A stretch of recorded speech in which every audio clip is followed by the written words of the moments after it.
Ahojte, vítajte pri ďalšom diele môjho podcastu o silovom tréningu a fyzioterapii. Dneska sa budeme spolu rozprávať o problematike meniskov, o zraneniach meniskov, o tom, ako rehabilitovať menisky a o tom, ako diagnostikovať samotný problém s meniskami.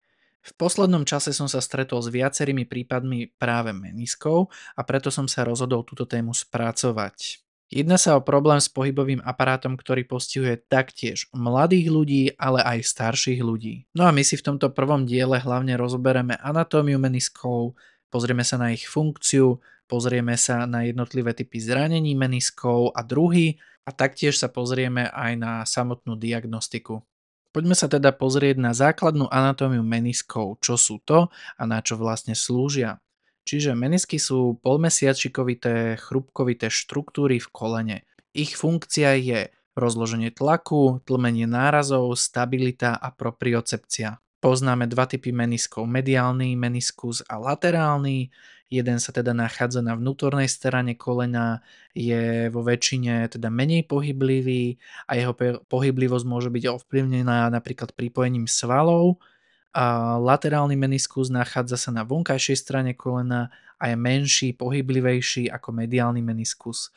Vo väčšine prípadov je práve postihnutý práve ten mediálny meniskus. Okrem samotných meniskov máme v kolene ešte aj ďalšie štruktúry, ako napríklad ACL alebo PCL, čiže predný a zadný skrížený väz, taktiež kolaterálne väzy z boku, ktoré stabilizujú tiež koleno a rovnako tam máme ešte aj samotný obal toho kolena, čiže kĺbový obal.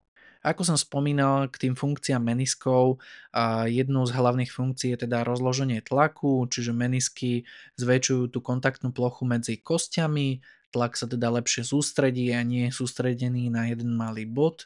Takisto tlmia nárazy, čiže pri samotnom dopade alebo behu, podrepe absorbujú časť samotnej tej sily. V rámci meniskov sú aj nervové zakončenia, ktoré informujú o polohe samotného kolena, v akej je flexii alebo extenzii. Keď sa dostávame ku flexii a extenzii, tak v kolene sú v podstate dva základné pohyby a to je samotná flexia a extenzia. To znamená, že ohýňanie kolena dopredu a dozadu. A rovnako máme v kolene ešte aj tretí pohyb a to je rotácia do istej miery. Pri každom pohybe sa menisky mierne posúvajú, pri flexii idú dozadu a pri extenzii idú dopredu. No a ich samotná pohyblivosť je veľmi kľúčová, pretože ak tam je tá miera prekročená, ak tam tá tolerancia nie je, tak v tom prípade vznikajú častokrát nejaké zranenia. Hlavne je to pri rotačných pohyboch, kedy napríklad pri ohnutom kolene a rotácii sa zvyšuje riziko na poranenie meniskov. K tomu, ako sa meniskus zraní, sa ešte však dostaneme. Čo ešte ale dôležité spomenúť, budú napríklad zóny v menisku. Čiže musíme si uvedomiť, že meniskus nie je rovnako prekrvený. Nie každé miesto na menisku teda má rovnaké prekrvenie, rovnaké zásobenie krvou a môžeme si to rozdeliť na také tri základné zóny. Čiže jedna bude červená, druhá bude červeno-biela a tretia bude biela. Červená zóna je najlepšie prekrvená, je to okrajová časť na laterálnej strane a má cievy a teda je tam dobrý potenciál hojenia. Tá červeno-biela zóna je prechodová, čiže nie je tam už také dobré cievne zásobenie, ale ešte tam nejaké to cievne zásobenie je. No a na mediálnej strane máme bielu zónu a tá je v podstate bez zásobenia ciev. Tu je veľmi malá schopnosť hojenia, ak vôbec nejaká je. Ak sa teda zranenie stane hlavne v tej červenej zóne alebo povedzme ešte červeno-bielej, tak sa častokrát pristupuje práve k sutúre meniskov a ak toto zranenie prichádza práve v bielej zóne, tak sa pristupuje napríklad k menisektómii. My sa v rámci tohto podcastu hlavne budeme zaoberať konzervatívnou liečbou, čiže nebudeme až tak veľmi zachádzať do nejakej operačnej liečby, ale okrajovo si ju spomenieme. Pri tej operačnej liečbe meniskov máme hlavne také dva zákroky a to je menisektómia alebo sutúra meniskov. Sutúra meniskov, teda ako som spomínal, sa robí práve v tej červenej a červeno-bielej zóne. A je tam dobrá šanca na zahojenie tých meniskov a tým pádom sa ten meniskus môže zošiť a zrehabilitovať. Pri menisektómii prichádza v podstate na radu úplné odstránenie časti menisku alebo len odstránenie menšej časti menisku a začistenie. No a väčšinou sa tieto zákroky vykonávajú práve artroskopicky. Keďže vieme z momentálne aktuálnych dostupných štúdií, že konzervatívna liečba a chirurgická liečba sú si zhruba rovnako účinné, rovnako podobné, tak my sa budeme v podstate venovať dneska hlavne tej konzervatívnej liečbe, keďže je to v podstate aj náš obor. Ako som spomínal, poškodenia meniskov patria medzi najčastejšie problémy kolena. Vznikajú hlavne dvoma spôsobmi: traumaticky alebo degeneratívne. Traumatické poškodenia sa typicky dejú u mladších a aktívnejších ľudí, najmä pri športe. Koleno sa hlavne poškodí pri rotácii a zohnutí, čo je pre meniskus asi najrizikovejšie. Môžete si to predstaviť napríklad tak, že pokiaľ športovec silno dopadne nohou na zem, zohnuté koleno a nejaká tá rotácia, tak ten meniskus sa tam ako keby zovrie a natrhne alebo po prípade úplne roztrhne. Tieto zranenia sú veľmi časté, hlavne pri športoch s prudkými zmenami smerov, môžu tam byť aj nejaké výskoky a podobne, kde človek teda musí dopadnúť a absorbovať tú energiu. Ďalej poznáme poškodenia degeneratívne, tie vznikajú skôr u starších ľudí, u tých, ktorí majú dlhodobo kolena preťažované, no a vekom sa stáva meniskus ako všetko v našom tele menej elastickým, je to krehkejšie a pri tom samotnom pohybe sa to môže viacej opotrebovávať. Pre starších ľudí samozrejme môžu byť rizikovejšie aj nejaké klasické pohyby, ako nejaké vstávanie zo stoličky, môže tam byť, ja neviem, nejaké prudkejšie pošmýknutie alebo niečo podobné. Všetko záleží od trénovanosti toho človeka, aj od celkovej kondície toho človeka a od jeho aj športovej minulosti. V rámci poškodenia meniskov sa stretávame taktiež s takzvanou triádou. Ide o poškodenie v podstate kolaterálnych väzov aj predného a zadného skríženého väzu, poprípade iba niektorých štruktúr z tohto, a stáva sa to práve pri traumatickom poškodení, čiže môže tam byť nejaká havária, ale hlavne je to u nejakých športovcov, kde si to v podstate roztrhnú všetko ako keby, alebo teda nejakým spôsobom poškodia.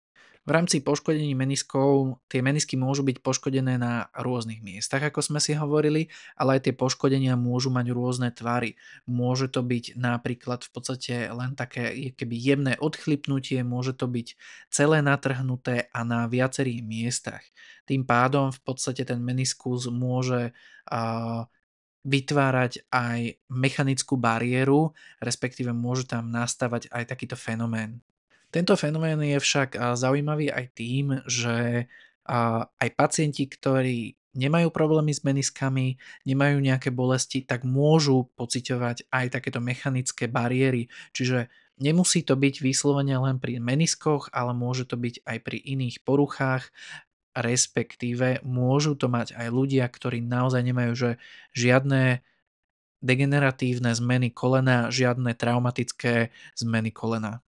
Poďme sa pomaličky pozrieť na symptómy poškodenia meniskov. Čiže ako prvé bude nejaká bolesť.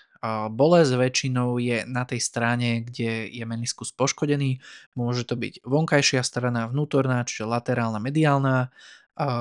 Taktiež môže byť napríklad nejaký opuch, môže tam byť samotná prítomná aj nejaká nestabilita v rámci kolena, záleží od miery poškodenia. Ako som spomínal, môžu tam byť aj nejaké mechanické symptómy, čiže nejaké preklikávanie, nejaké zakliesnenie. Človek má dojem, ako keby mohol povedzme urobiť rozsah pohybu, napríklad flexia, extenzia nejakých, ja neviem, 80 stupňov, a potom ako keby nastal taký fenomén keby zablokovaného kolena, kedy už ďalej nemôže pohnúť tým kolenom. Ako náhle ten pohyb v podstate pretlačí, tak nastane nejaká bolesť a zase je možné to koleno vlastne ešte viacej zohnúť. Čiže aj takéto mechanické symptómy môžu byť v rámci poškodenia meniskov. V rámci traumatického poškodenia meniskov zvyčajne pacient pocíti bolesť relatívne rýchlo, čiže cíti, že pri tom pohybe sa niečo stalo a niečo ho tam zabolelo. A pri tých degeneratívnych zmenách to môže byť v podstate nejaký dlhodobý proces a ten človek už môže byť nejakým spôsobom zvyknutý na tú bolesť, ktorú momentálne cíti. Ďalej bolesť sa môže prejavovať napríklad aj len pri záťaži, ale môže byť aj v pokoji. Všetko záleží od vnímania bolesti pacienta, od samotného poškodenia a od lokalizácie samotného menisku. Pri traumatickom poškodení meniskov môže teda pretrvávať ešte nejaký väčší opuch, čiže koleno sa rýchlo zväčší, aby sa zastabilizovalo, aby sa predišlo nejakému ďalšiemu poškodeniu. A samozrejme v kolene môžeme pociťovať aj pocity ako keby preskakovania. Dôležitá je aj samotná anamnéza. Pýtame sa na to, kedy sa to stalo, ako sa to stalo, koľko to asi bolí. A Samozrejme pýtame sa aj na vek pacienta, aby sme rozlišili napríklad, či ide o traumatické zmeny alebo degeneratívne zmeny. No a ideálne je, ak sa to ešte podloží aj nejakou zobrazovacou technológiou, ako napríklad magnetická rezonancia, ktorá nám potvrdí alebo vyvráti to, čo už si myslíme. Ako som však spomínal, ľudia, ktorí môžu mať tieto symptómy a môžu pociťovať bolesť, tak samotne ešte nemusia mať poškodený meniskus, čiže nie, je to, nie vždy to úplne koreluje.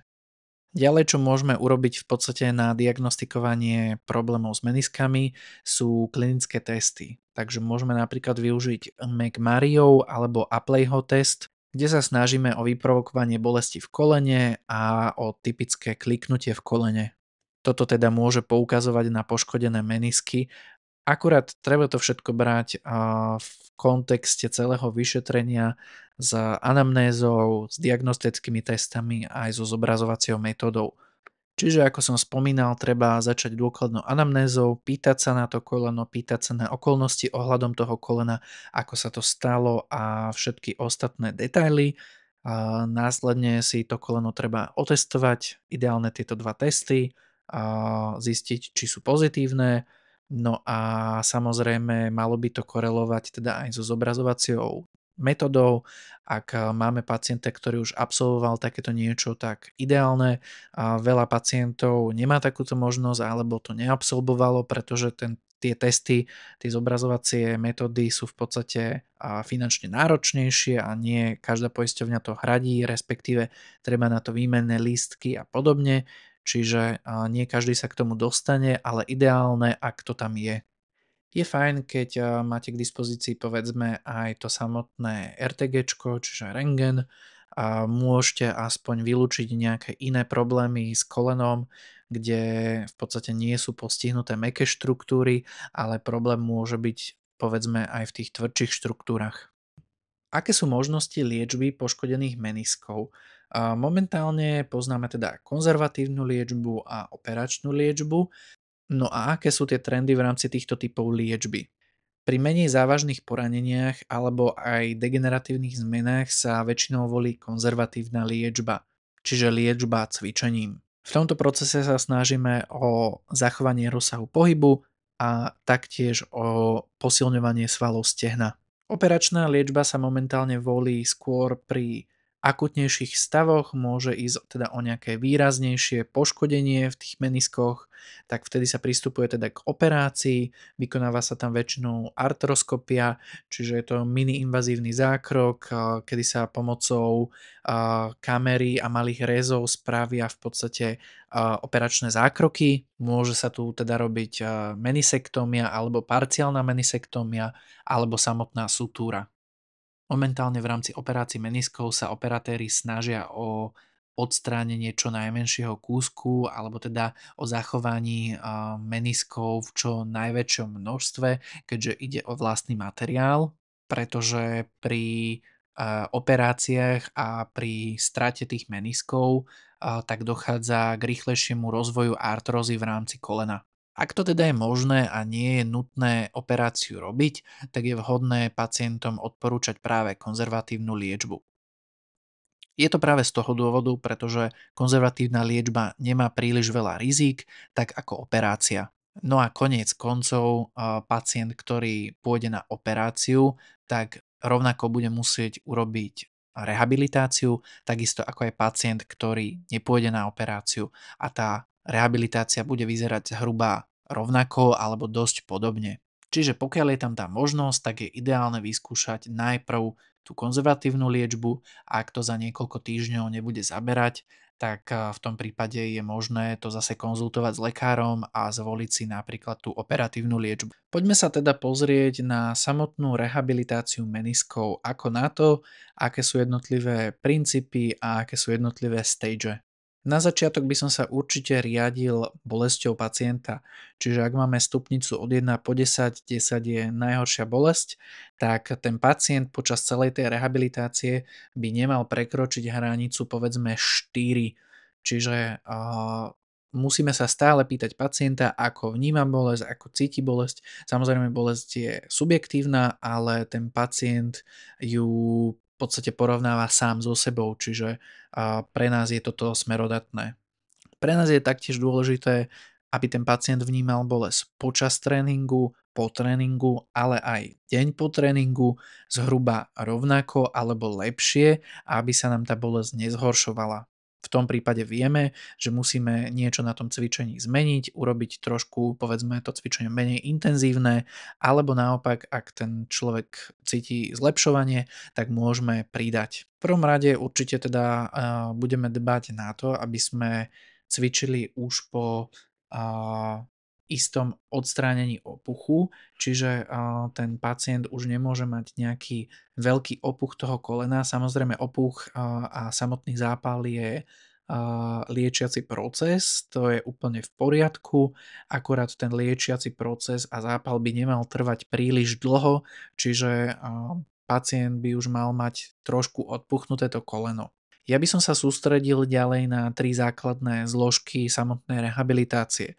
Prvá zložka, na ktorú by sme sa mali sústrediť, by bolo v podstate získanie rozsahu pohybu. Druhá zložka, na ktorú by sme sa mali sústrediť, tak by bolo budovanie sily v rámci kolenného klbu, respektíve všetkých svalov okolo.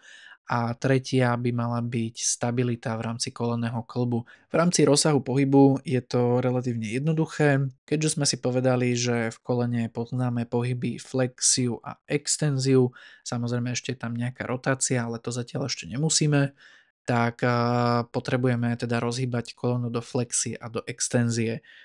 Toto býva pri pacientoch často bolestivé, riadime sa v podstate tou stupnicou tej bolesti a snažíme sa dosiahnuť teda čo najväčšiu flexiu a extenziu v tom kolene. Môžeme využiť cviky ako napríklad posediačky, prepínanie kolena, čiže pacient si sadne a postupne vystiera do extenzie koleno a krčí do flexie. A to isté môžeme robiť napríklad poležiačky, kde pacient ako keby stíska loptičku a šúcha v podstate petou hore-dole, čiže na tú prednú stranu to budú v podstate také predkopy bez váhy, na tú zadnú stranu, čiže hamstringy a zadné stehna, tak tam môžeme urobiť poležiačky, kde dáme pacientovi v podstate nejaký napríklad slider pod nohy, alebo keď nemáme trávu, tak môžeme tam dať v podstate nejakú handričku alebo niečo podobné a ten pacient v podstate šúcha nohou, priťahuje koleno k sebe. Môžeme zľahka využiť aj nejaký povedzme expander, čiže ide o to, aby sme sa hrali s tým cvičením, aby sme našli také cvičenia, ktoré pacient toleruje, také cvičenia, ktoré ho veľmi nebolia, alebo respektíve sú do tej znesiteľnej hranice bolesti a aby sme mu teda v tom kolene vytvorili plný rozsah pohybu. Ďalšie cvičenie by sme určite potom mohli dať nejaké posilovacie cvičenie na prednú časť tehien, zadnú časť tehien, rovnako tam môžu byť potom aj nejaké ešte doplnkové cvičenia na nejaké stabilizátory. Čiže na prednú časť tehien môžeme vyskúšať nejaké predkopávanie, respektíve Môžeme to zaťažiť nejakým expandérom, môžeme vyskúšať nástroji, kde si to úplne odľahčíme, kde naozaj, že dáme 5 kg, 10 kg úplne ľahučko. Na tú zadnú časť stehien tam môžeme v podstate robiť nejaké glute bridge, môžeme robiť nejakú ľahučkú verziu mŕtvych ťahov, alebo môžeme skúsiť napríklad nejaké zakopávanie, či už s gumičkou alebo so strojom. V rámci tých doplnkových cvikov by som tam potom možno dal niečo na stabilitu, čiže môžeme v podstate sa zamerať na tie bočné pelvifemorálne stabilizátory, niečo na abduktory, niečo na aduktory, všetko v rámci toho, čo pacient toleruje, a rovnako sa môžeme zamerať aj na svaly lítka, čiže môžeme tam vyskúšať nejaké výpony na lítkach a môžu byť aj jednonožné, môžu byť aj obojnožné.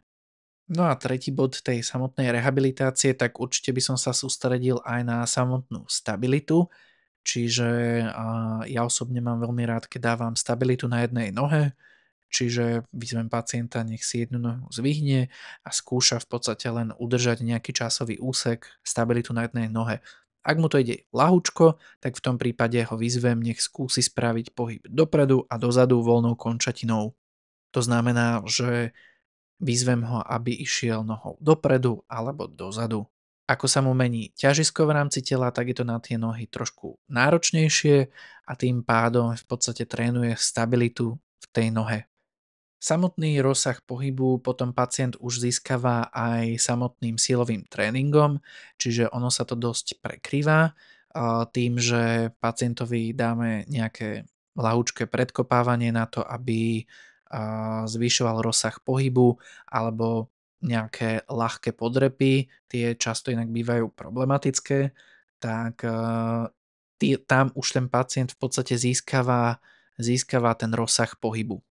No a k samotným cvičeniam nôh môžete ešte aj pridať cvičenia na stred tela, tie sú fajn a rovnako tam ako nejaký bočný plank môžete dať tiež, rovnako tam v podstate zapojíte aj tie bočné stabilizátory v rámci bedier a pracujete aj na sile stredu tela. Starší pacienti, pre nich to možno bude trošku väčšia výzva a tí mladší, hlavne športovci, ktorým sa to stalo teda nejako traumaticky, tak tam to môže byť relatívne jednoduché. Čo sa mi overilo, je fajn, keď nehovoríte pacientovi nejaký konkrétny dátum návratu k športu alebo teda do bežnej aktivity, pretože oni sa na to častokrát upnú a môžu si myslieť teda, že ten progres nefunguje, alebo teda nedostávajú sa tam, kam chcú, ale my vieme, že ten progres nie je lineárny a nie každý deň to môže byť dobré. Čiže ideálne, ak povedzme im to rozdelíte na tie fázy a poviete im, že každá fáza záleží od toho, ako sa budete snažiť, od toho, ako nám to pomaličky pôjde a aké budeme mať samotné výsledky. Na začiatku sú určite vhodné aj aerobné aktivity, ako napríklad bicyklovanie. To je šport, ktorý v podstate je low impact na kolená, a ideálne niekde možno ešte aj na statickom bicykli, na stacionárnom, v gyme alebo doma. Čo by som neodporúčal na začiatok, tak sú nejaké behy alebo niečo, kde to koleno dostáva zabrať nejakým nárazom, po prípade nejakou rotáciou. Rotácie sú ďalšia vec, ktorým by som sa určite vyhýbal na začiatku a postupne tou rehabilitáciou sa zase k tomu pomaličky vracal. No a samozrejme, keďže nám ide o návrat aj do športu, tak pri športovcoch, tak by som určite na záver celej tej fázy vyskúšal aj pliometriu, respektíve určite by som ju implementoval, pretože ten športovec, keď príde naspäť do toho športu, tak určite bude skákať, určite bude rýchlo meniť smer a podobne a musí byť už na to adaptovaný, musí byť na to zase prispôsobený, lebo ak by sa vrátil do športu len s tým, že už ho to nebolí, tak veľmi pravdepodobne sa vráti naspäť aj so samotným zranením. Pri tej bežnej populácii povedzme túto fázu môžeme vynechať, nie každý ju je úplne ochotný absolvovať, ale pri tých športovcov určite treba trvať na tejto fáze. Dobre, tak sme si prebrali najdôležitejšie myšlienky v rámci rehabilitácie meniskov, čiže poďme si to trošku zhrnúť. Menisky sú teda polmesiačikovité chrupkovité štruktúry v kolene a zabezpečujú v podstate rozloženie tlaku, tlmenie nárazov a stabilitu. Najčastejšie sa poškodí práve mediálny meniskus. Poznáme poškodenia traumatické alebo degeneratívne. Traumatické pri športe väčšinou alebo pri nejakých rotáciách, úrazoch. Degeneratívne sú teda tým vekom. Symptómy môžu zahŕňať bolesť, opuch, nestabilitu, poprípade nejaké mechanické blokády. Liečba môže byť konzervatívna alebo operačná, trendom je však zachovávať čo najviac toho menisku a snažiť sa pacienta presvedčiť na tú konzervatívnu, pokiaľ je to možné. Rehabilitácia sa zameriava na rozsah pohybu, stabilitu a silu. Návrat k športu je teda individuálny podľa typu poškodenia, zákroku a rozsahu poškodenia. Rehabilitáciu si môžeme rozvrhnúť do 3 bodov, a to práve rozsah pohybu, návrat sily a stabilita. Správna rehabilitácia meniskov je kľúčová pri návrate do bežného života a takisto aj športu. Čím lepší tréningový plán a čím lepšia rehabilitácia, tým lepšie potom aj výsledky. Som rád, že ste tu boli do konca tohto podcastu. Ak máte náhodou nejaké otázky, tak sa kľudne pýtajte. No a my sa vidíme teda pri ďalšom podcaste. Ahojte!